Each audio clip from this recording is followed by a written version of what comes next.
Kalau saya tanya seorang Kristen, kenapa Yesus Kristus mati?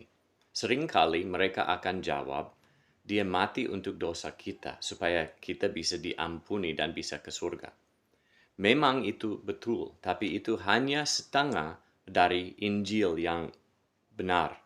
Kalau kita baca di 2 Korintus pasal 5 ayat 15, Kristus telah mati untuk semua orang supaya, so ini kenapa Yesus mati?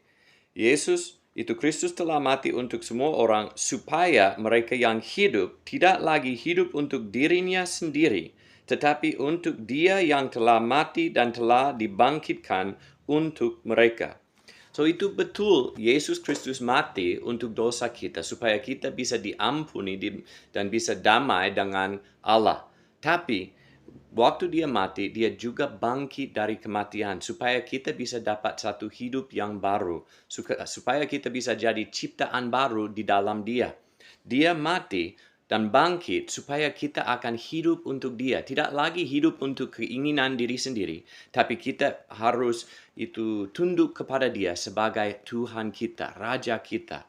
So, kalau kita hanya pikir, dia mati untuk dosa kita supaya saya bisa diampuni dan hidup di dalam dosa dan akhirnya saya ke surga, itu salah. Itu Injil palsu.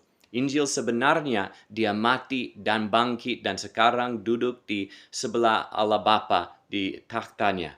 Dan dia sudah jadi raja di atas segala raja.